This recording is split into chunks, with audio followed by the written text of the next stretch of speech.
2008, EA released Mirror's Edge. Not that one, that was 2016. I'm talking about this one. First-person platformer from the era when EA wasn't quite as greedy as they are today. It released on PC, PlayStation 3, and Xbox 360.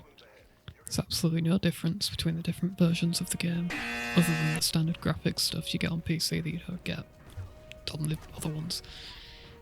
Is this a thorough review? No, not in the slightest. Initially, I wanted to get all the achievements, but that's not happening if I ever want to put a video out in the next decade. But if you've never even heard of the game, then allow me to give you some insight, I guess. The game's Wikipedia page describes it as a first-person action-adventure platformer. Say that 3 times fast. And that's pretty much it. It doesn't try to do everything or appeal to absolutely every person ever. If you want a platformer, you buy the platformer, and if you don't, then well, don't play Mirror's Edge, I guess. What it does do, however, it does do incredibly well. Even if it's not your particular first choice for a game, I can guarantee anyone would enjoy it.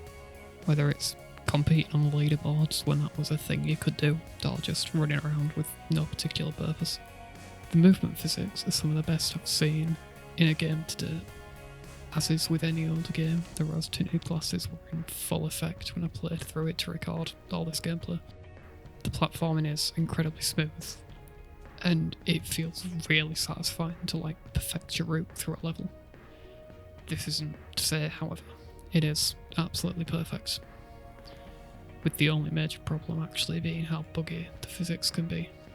It's not something you'd notice if you only played the game once or twice, but if you're running the same route over and over and over for particular achievements, you really start to notice the occasional wall run that wasn't really supposed to continue for that long, or the really weird hitboxes on the pipes that you climb. Other than that, the actual physical gameplay is on point. It's fast, it's not overly complex, and it's got a very satisfying flow to it, which is what you want in a game that really encourages you to move quickly. Whilst there isn't exactly an open world, with the closest thing you get being the ability to bug out the wall run physics to run around on the street, the game does encourage you to explore every single bit of the missions. It gives you these little yellow runner bags that you can find, and sometimes you get a faster route through the level, which is crucial when you're trying to beat the time trial stretches. Not everything's climbable, but it does a great job of making it feel like you can do anything. There's no invisible walls. If you can see something, you can probably get to it. The story that Mirror's Edge follows isn't super in-depth. You play as Faith Connors, a runner who finds a sister, a police officer, being framed for the murder of some important person, and you have to figure out who did it and try to prove her innocence, I guess. As you have to do these things, it tells pretty much the entire story in cutscenes before and after every level, and you just do the running bit with the occasional QuickTime event. The story isn't bad by any means, there just isn't really much to it, but it also isn't really the main focus of the game, so it's not that much of a problem. The devs did do a really good job of putting details where you'd see them. In every elevator there's adverts that you can read, and they change as the game goes on, I think. And you can hear radios and televisions talking about the case against your sister developing as you progress. In short, whilst the story isn't super duper in depth, the game does a fantastic job of making you feel immersed in it. And the cutscenes are really cool, so just bonus points there as well. Other than the main game, there's 2 different modes to play.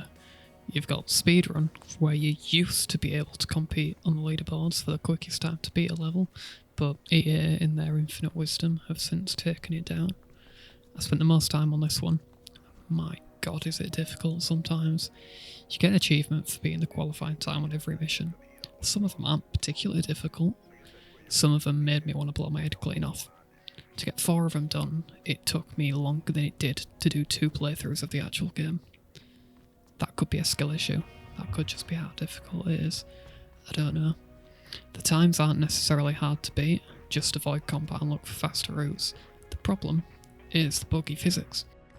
I had so many runs that were ruined by a pipe that Faith just for some reason refused to grab, or a jump that I'm pretty sure I timed correctly, but again that could just be me. And sometimes the enemies just do lock onto you much faster than they do other times. It is really satisfying when you beat the time though, and a little achievement pops up like straight away at the bottom, so it's worth it. The other is time trials. Same concept, just on a particular route in a particular area. Pretty much all of these areas are straight from the main game, so they're all very, very recognisable. There's also the complete time trials DLC, which I did buy. Don't cost particularly much, and it just adds a few more of the time trial tracks, but in a completely different, dedicated environment. You can tell they were really leaning into the speedrunning world with these because it's a lot more advanced than the main ones are. Overall, Mirror's Edge has a pretty solid selection of things to do, with the competition aspect of it being the main replayability factor. Even if EA have taken down the leaderboards years and years and years ago. If you want a platformer, you've got a platformer. Don't go in expecting some Baldur's Gate level storytelling because that's not what this game is, nor does it try to be that. If you're someone who likes getting achievements in games and 100% in them, you're a bit of a completionist, you're going to have a hell of a time with this. The only downsides are that on the Xbox version of the game especially, the graphics do look quite dated. This isn't the case on PC because you can mess with the settings, but on Xbox especially you can really tell where they've cut some corners for performance.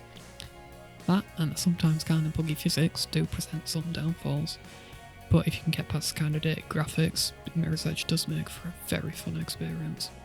In closing, if I had to rate it out of 10, Mirror's Edge gets a solid 7. It's fun, it's fast, and it works as something you can beat in a few hours or your next long-term completion. The physics are a tad buggy sometimes, the story isn't super in-depth, but it tells it very well, and it looks a bit dated, but for what it's worth, games of that generation being how cheap they are, it's stupid to not give it a go.